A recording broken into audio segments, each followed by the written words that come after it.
इससे पिछली वीडियो में हमने कुछ इलेक्ट्रिक चार्ज की प्रॉपर्टीज़ के बारे में पढ़ा था और कुछ बेसिक कॉन्सेप्ट्स इलेक्ट्रोस्टैटिक्स के लिए जो हेल्पफुल थे उनके बारे में हमने पढ़ा था। आज हम स्टार्ट करते हैं electrostatics. What do you mean by electrostatic? Electrostatics is the branch of physics that deals with the charges at rest. Last video में हमने ये पढ़ा था कि जब चार्जेस रेस्ट में होंगे तो वो इलेक्ट्रिक फील्ड जनरेट करेंगे। जब चार्जेस मोशन में होंगे, मोशन में चार्जेस दो टाइप से हो सकते हैं, charge may be in the uniform motion और charge may be in the accelerated motion. जब चार्ज यूनिफॉर्म मोशन में होगा तो एक्सेलरेशन की वैल्यू क्या होगी? 0। वहाँ पर वो इलेक्ट्रिक फील्ड भी जनरेट करेगा और मैग्नेटिक फील्ड भी जनरेट करेगा। जब चार्ज एक्सेलरेटेड मोशन में है तो एक्सेलरेटेड मोशन का मीनिंग होगा A नॉट इक्वल टू 0। वहाँ पर चार्ज इलेक्ट्रिक फील्ड भी जनरेट करेगा, मैग्नेटिक फील्ड भी जनरेट करेगा और EM वेव्स भी जनरेट करेगा। ओके, तो in this branch of physics we will study about the charges at rest. Now we will discuss about the kinds of the electric charges. We have discussed that the charges are the inherent property of the material due to which one material attract the another material or repel the another material. तो kinds of electric charges, आज से लगभग 100 साल पहले एक scientist थे, France के scientist थे चार्ल्स ड्यूफे। तो उन्होंने बहुत सारे ऑब्जेक्ट पे ये चार्ज फाइंड आउट किया। तो दो टाइप के चार्ज उन्होंने बताए थे। तो क्या एक्सपेरिमेंट करे उन्होंने, पहले हम वो पढ़ते हैं। क्या एक्सपेरिमेंट था कि सबसे पहले उन्होंने क्या किया, एक सिल्क क्लॉथ ले लिया और सिल्क क्लॉथ को रब कर दिया एक ग्लास रोड से। जैसे हम मान के चलते हैं कि ये हमारा एक सिल्क क्लॉथ है,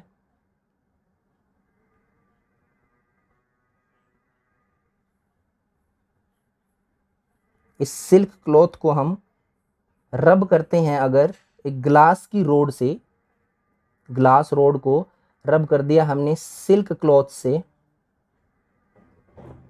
तो जब रब करेंगे तो क्या होगा? ऑब्वियस सी बात है, फ्रिक्शनल इलेक्ट्रिसिटी जनरेट होगी। तो यहाँ पर क्या होगा? कुछ प्रॉपर्टी जनरेट हो जाएंगी ग्लास रोड पे भी और सिल्क की क्लॉथ पे भी, कि वो एक दूसरे मटेरियल को क्या कर सकते हैं? अट्रैक्ट कर सकते हैं या रिपेल कर सकते हैं। तो अगर एक अनदर ग्लास रोड हम यहाँ पर लेके आए इसके पास, जो ऑलरेडी रब्ड है विद सिल्क क्लॉथ, तो वो क्या करेगी? ये दोनों ग्लास रोड एक दूसरे को रिपेल करती हैं। ऐसा एक्सपेरिमेंटली उन्होंने देखा कि ये दोनों ग्लास रोड क्या करती हैं? एक दूसरे को रिपेल करती हैं। बट ये ग्लास रोड इस सिल्क क्लॉथ को क्या करती है? अट्रैक्ट करती है। ये ग्लास रोड इस सिल्क क्लॉथ को क्या करती है? अट्रैक्ट करती है। दूसरा एक्सपेरिमेंट उन्होंने देखा, दूसरा पॉइंट उन्होंने डिस्कस किया कि अगर आपके पास एक एबोनाइट रोड है, एबोनाइट रोड या एम्बर रोड बोल सकते हैं आप, एम्बर रोड ले सकते हैं।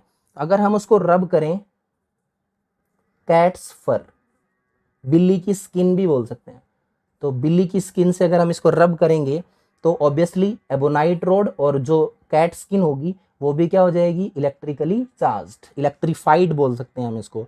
तो क्या होगा यहाँ पर? एक अनदर एबोनाइट रोड को अगर हम एक एबोनाइट रोड के पास, रब्ड एबोनाइट रोड के पास लेके आएंगे तो ये दोनों एक दूसरे को रिपेल करेंगी। ये भी एबोनाइट की रोड है और ये भी एबोनाइट की रोड है।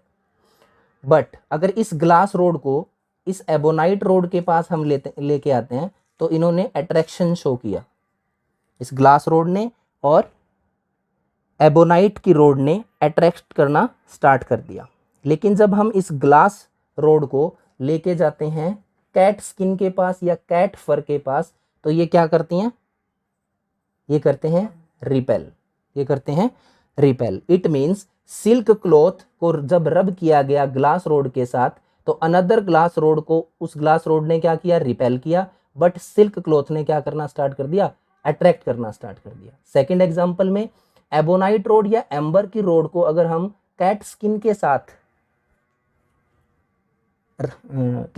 के साथ अगर हम इसको रब करें तो क्या होगा, जो एबोनाइट की रोड है वो ग्लास रोड को तो अट्रैक्ट करती है, बट जो ग्लास रोड है वो कैट स्किन को क्या करेगी, रिपेल करेगी। इट मीन्स क्या होगा कि जब यहाँ पर ग्लास रोड को क्या कर रही है, repel, glass rod silk road को क्या कर रही है, अट्रैक्ट। इट मीन्स यहाँ पर दो टाइप के चार्ज हैं, यहाँ पर दो टाइप के चार्ज हैं। सिमिलरली सेकंड एग्जांपल में भी आप देख सकते हैं कि जब एबोनाइट की रोड ग्लास रोड को तो अट्रैक्ट करती है, बट जो ये ग्लास रोड है वो कैट फर को क्या करेगी, रिपेल करती है। तो इट मीन्स यहाँ पर क्या हुआ, ग्लास रोड पे तो वन टाइप का चार्ज हुआ और एबोनाइट की रोड पे अदर टाइप का चार्ज हुआ। तो फ्रॉम दीज एक्सपेरिमेंट्स जो चार्ल्स ड्यूफे साइंटिस्ट थे, तो उन्होंने आइडिया लगाया कि हर एक ऑब्जेक्ट के ऊपर दो टाइप के चार्जेस होते हैं, two types of charges, there are two types of charges. Okay, जो दो टाइप के चार्जेस हैं, उन्होंने बताया कि जो एक ग्लास रोड पे जो चार्ज आया है और एक जो चार्ज आया है वो एम्बर रोड पे आया है, या आप बोल सकते हैं कि एबोनाइट रोड पे आया है। तो ग्लास रोड, ग्लास वर्ड को लैटिन वर्ड अगर हम देखें तो वो होता है विट्रस। ग्लास का जो लैटिन वर्ड होता है वो विट्रस होता है। तो विट्रस से मतलब क्या हुआ, इस ग्लास रोड पे जो चार्ज आया, तो चार्ल्स ड्यूफे के अकॉर्डिंग इस विट्रस को हमने बोल दिया विट्रस चार्ज, इसको बोल दिया विट्रस चार्ज। मींस जो ग्लास रोड पे चार्ज आया है that is called vitreous charge, और जो एम्बर रोड पे चार्ज आया है, एम्बर एक रेजिन होता है, एम्बर एक क्या होता है, रेजिन। और रेजिन क्या है, रेजिन एक येलो सबस्टांस है, स्टिकी सबस्टांस होता है रेजिन। ओके, जिसको हम, जो पेड़ हैं, कुछ पेड़ों की बार्क से मिलता है, उनकी छाल से मिलता है। हम रेजिन को यूज करते हैं कहाँ पे, वार्निश में, वार्निश वगैरह बनाने में, मेडिसिन बनाने में इनका यूज होता है। तो एम्बर की रोड पे जो चार्ज आएगा उसको हमने बोल दिया रेजिनियस चार्ज, उसको क्या बोल दिया हमने, रेजिनियस चार्ज बोल दिया। तो चार्ल्स ड्यूफे के अकॉर्डिंग आपके पास अब दो टाइप के चार्ज हो गए, विट्रस चार्ज और रेजिनियस चार्ज। ठीक है, तो अब हम डिटेल में डिस्कस करते हैं कि विट्रस चार्ज क्या होता है और रेजिनियस चार्ज हम किसको बोलेंगे।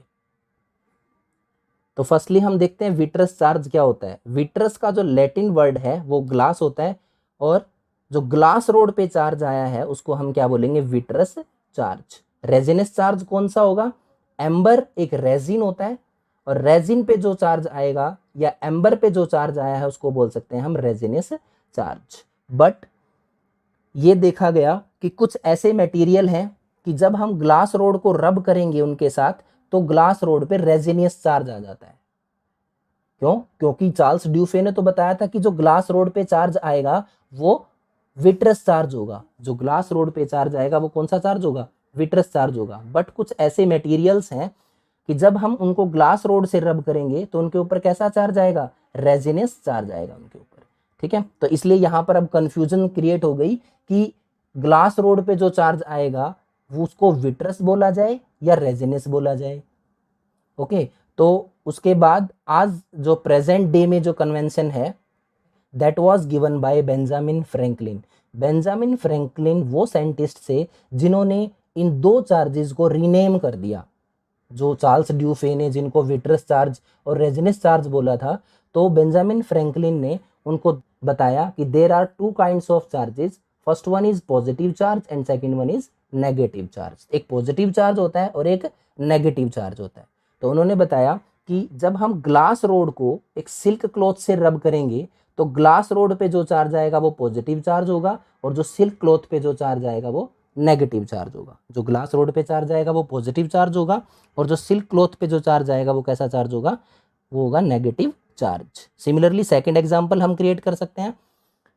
कैट स्किन को अगर हम रब करें एबोनाइट रोड से तो कैट स्किन पे जो चार्ज आएगा वो पॉजिटिव होगा, एबोनाइट रोड पे जो चार्ज आएगा वो नेगेटिव आएगा। सिमिलरली वुलन क्लॉथ को रब करोगे तो पॉजिटिव चार्ज आएगा, और एम्बर रोड पे कैसा चार्ज आएगा, नेगेटिव चार्ज आएगा। वुलन कोट को अगर आप प्लास्टिक की सीट से रब करोगे तो वुलन कोट पे पॉजिटिव चार्ज आता है और प्लास्टिक सीट पे नेगेटिव चार्ज आता है। वूलन कारपेट को अगर आप रबड़ के शूज से रब करते हो तो वूलन कारपेट पे पॉजिटिव चार्ज और रबर शूज पे नेगेटिव चार्ज आएगा। ड्राई हेयर को अगर कॉम्ब, वेरी फेमस एग्जांपल, अगर ड्राई हेयर पे आप कॉम्ब को रब करते हो तो ड्राई हेयर पे पॉजिटिव चार्ज आता है और कॉम्ब पे नेगेटिव चार्ज आता है। ड्राई हेयर पे पॉजिटिव चार्ज आएगा और कॉम्ब पे नेगेटिव चार्ज आएगा। ओके, तो इन दिस वे जब ग्लास रोड को हम सिल्क क्लॉथ से रब करेंगे तो क्या होगा, ड्यू टू फ्रिक्शनल इलेक्ट्रिसिटी जो ग्लास रोड के जो कुछ इलेक्ट्रॉन्स होंगे वो ट्रांसफर हो जाते हैं कहाँ पे, सिल्क क्लॉथ पे। ओके, ग्लास रोड से कुछ इलेक्ट्रॉन्स ट्रांसफर हो जाएंगे सिल्क क्लॉथ पे। ओके, जब कुछ इलेक्ट्रॉन्स ट्रांसफर हो जाएंगे it means electron, you know that electron have negative charge, it means glass rod से नेगेटिव चार्ज जाके कहां पर पहुंच जाता है, सिल्क क्लॉथ पे। तो ग्लास रोड पे तो पॉजिटिव चार्ज आ जाएगा और सिल्क क्लॉथ पे नेगेटिव चार्ज आ जाएगा। इसको बोलते हैं हम electronic theory of frictional electricity. इसको क्या बोलते हैं हम, electronic theory of frictional electricity. तो सिमिलरली कैट स्किन को अगर एबोनाइट रोड से रब करोगे तो कैट स्किन पे पॉजिटिव का मतलब क्या होगा, यहां से कुछ इलेक्ट्रॉन कहां पर ट्रांसफर हो जाएंगे, एबोनाइट रोड पे ट्रांसफर हो जाएंगे। Okay, clear. तो कैट स्किन पे पॉजिटिव चार्ज और एबोनाइट रोड पे नेगेटिव चार्ज आ जाता है। अब एक इंपॉर्टेंट क्वेश्चन पूछा जाता है कि कुछ इलेक्ट्रॉन जब एक ऑब्जेक्ट से दूसरे ऑब्जेक्ट पे ट्रांसफर होते हैं, क्या मास में कोई चेंज आता है दोनों ऑब्जेक्ट पे? तो obviously there will be change in the mass because electron is a massive particle. और अगर कुछ इलेक्ट्रॉन ट्रांसफर होंगे, मान लेते हैं ग्लास रोड से सिल्क क्लॉथ पे जब इलेक्ट्रॉन ट्रांसफर हुए तो इलेक्ट्रॉन ट्रांसफर होने की वजह से जो ग्लास रोड का मास है वो स्लाइटली क्या हो जाएगा, स्लाइटली डिक्रीज हो जाएगा, और सिल्क क्लॉथ का जो मास है वो स्लाइटली इंक्रीज हो जाएगा। स्लाइटली क्या हो जाएगा, increases. Okay, this is most important, you have to know that when electrons transfer from one object to another then the object from which electron has gone its mass decreases and जिस object पे electron जाएंगे उसका मास increase हो जाएगा। अब हमें ये confusion होती है कि हम कैसे याद रखें कि एक ऑब्जेक्ट को दूसरे ऑब्जेक्ट से जब हम रब करेंगे तो किस ऑब्जेक्ट पे पॉजिटिव चार्ज आएगा और किस ऑब्जेक्ट पे नेगेटिव चार्ज आएगा। तो उसके लिए हम स्टडी करेंगे ट्राइबो इलेक्ट्रिक सीरीज। क्या स्टडी करेंगे हम, ट्राइबो इलेक्ट्रिक सीरीज। यहाँ पर कुछ ऑब्जेक्ट्स दिए गए हैं जैसे fur, flannel, wood, glass, paper, cotton, silk, wood, metals, rubber, Orlon, polythene, Teflon, ebonite etcetera. तो ये जो ऑब्जेक्ट्स दिए गए हैं, जब एक ऑब्जेक्ट को हम दूसरे ऑब्जेक्ट से रब करेंगे तो ट्राइबो इलेक्ट्रिक सीरीज हमें ये बताती है कि इस सीरीज में जो अर्लियर ऑब्जेक्ट होगा, मतलब जो सबसे पहले ऑब्जेक्ट होगा उस पर पॉजिटिव चार्ज आएगा और जो उसके बाद ऑब्जेक्ट होगा उस पर नेगेटिव चार्ज आएगा। फॉर एग्जाम्पल, अगर हम ग्लास उठाएं यहाँ से और ग्लास को रब करते हैं हम सिल्क क्लॉथ से, ग्लास को अगर रब करें हम सिल्क क्लॉथ पे, तो इस सीरीज में आप देखेंगे कि ग्लास 4th नंबर पे है और सिल्क 7th नंबर पे है। इट मीन्स ग्लास पे तो पॉजिटिव चार्ज आएगा और सिल्क पे नेगेटिव चार्ज आएगा, बिकॉज ट्राइबो इलेक्ट्रिक सीरीज के अकॉर्डिंग जो पहले जो ऑब्जेक्ट लिखा होगा उस पर पॉजिटिव चार्ज होगा और जो बाद वाला ऑब्जेक्ट होगा उसके ऊपर नेगेटिव चार्ज होगा। ओके, बट जब हम ग्लास रोड को रब करते हैं फर के साथ, ग्लास रोड को जब हम रब करें फर के साथ, तो यहाँ पर फर 1st नंबर पे है तो फर पे पॉजिटिव चार्ज आएगा और ग्लास रोड पे नेगेटिव चार्ज आएगा। तो this is all about tribo electric series. इससे आप ये पता लगा सकते हैं कि जब आप एक ऑब्जेक्ट को दूसरे ऑब्जेक्ट से रब करेंगे तो एक ऑब्जेक्ट पे पॉजिटिव आएगा और दूसरे पे नेगेटिव आएगा। इसके बाद हम डिस्कस करते हैं some materials which conduct electricity and some materials which do not conduct electricity. Okay, so these are substance तो there are some substances which can pass electric charges through them easily are called conductors. जो conductor वो materials होते हैं जो electricity को easily conduct कर सकते हैं। तो for example metals, human bodies and graphite etcetera, all these substances are conductors. अगर इंसुलेटर देखें तो इंसुलेटर क्या होते हैं? तो इंसुलेटर वो सबस्टेंस होंगे जो अपने अंदर से इलेक्ट्रिसिटी को पास नहीं होने देते कंप्लीटली। तो that is examples are glass, diamond, rubber, plastic, PVC. PVC means polyvinyl chloride, PVC. Insulators को हम डाइलेक्ट्रिक्स भी बोलते हैं। ये मोस्ट इंपॉर्टेंट वर्ड है फिजिक्स के लिए, तो हर बार ये यूज होगा, डाइलेक्ट्रिक्स। तो insulators are also called dielectrics. Dielectrics क्या होते हैं? डाइलेक्ट्रिक वो इंसुलेटर होते हैं, वो इंसुलेटिंग मटेरियल होते हैं जो इलेक्ट्रिसिटी को कंडक्ट नहीं करते। जब हम उनको एक्सटर्नल इलेक्ट्रिक फील्ड में रखेंगे तो क्या होगा? वो इलेक्ट्रीफाइड हो जाएंगे। इलेक्ट्रीफाइड का मीनिंग क्या होगा? कि उनके ऊपर चार्ज इंड्यूस हो जाएगा, चार्ज इंड्यूस हो जाएगा सरफेस पे, बट वो कंडक्ट नहीं करते, वो सिर्फ चार्ज को ट्रांसमिट करते हैं, इलेक्ट्रिक इफेक्ट शो करते हैं, बट कभी भी कंडक्शन शो नहीं करते। तो ऐसे इंसुलेटर्स को हम क्या बोलते हैं? डाई इलेक्ट्रिक बोलते हैं। ओके, तो इस पे बेस्ड हम एक क्वेश्चन करते हैं अब। वेरी फेमस क्वेश्चन इज कि अगर आप एक प्लास्टिक कॉम को हम क्या करें? रब कर दें ड्राई हेयर में, तो वो क्या करता है? इलेक्ट्रीफाइड हो जाता है, मतलब उसके ऊपर चार्ज आ जाता है। लेकिन मेटल रोड को अगर रब करेंगे तो ऐसा नहीं होता। ऐसा क्यों? तो यू कैन थिंक, आप वीडियो पॉज करके सोच सकते हैं इस क्वेश्चन के बारे में। A plastic comb gets electrified on combing dry hair और on rubbing, but a metallic rod does not. Why? क्योंकि प्लास्टिक रोड जो है, जो प्लास्टिक का कॉम है आपके पास, वो क्या है? प्लास्टिक जो है वो क्या है? इंसुलेटर। प्लास्टिक क्या है? इंसुलेटर है। ओके, इंसुलेटर है तो क्या होगा? जब आप उसको ड्राई करोगे तो फ्रैक्शनल इलेक्ट्रिसिटी जनरेट होगी। फ्रिक्शनल इलेक्ट्रिसिटी जनरेट होगी तो जो चार्जेस होंगे, चार्जेस प्लास्टिक के सरफेस पे किस में होंगे? रेस्ट में होंगे। प्लास्टिक के सरफेस पे जो चार्जेस होंगे वो किस में होंगे? रेस्ट में होंगे। बट अगर आप मेटल रोड को रब करते हो तो मेटल क्या है? Metal is a conductor. Metal क्या है? Metal is a conductor. तो कंडक्टर क्या करता है? कंडक्टर चार्ज को पास कर देता है। इट मींस जो मेटल की रोड पे चार्ज इंड्यूस होगा वो मेटल की रोड उसको कंडक्ट कर देगी। वो कहाँ जाएगा? हमारे हाथ के साथ वो बॉडी के, क्योंकि ह्यूमन बॉडी भी क्या है? कंडक्टर है, तो वहां से अर्थ में चला जाएगा। ओके, इसलिए मेटल की रोड पे कोई भी चार्ज हमें अपीयर नहीं होता, लेकिन प्लास्टिक कॉम पे वो चार्ज जो है वो अपीयर होता है। और वो चार्ज किस में होता है? रेस्ट में होता है। इसलिए इसको क्या बोलते हैं?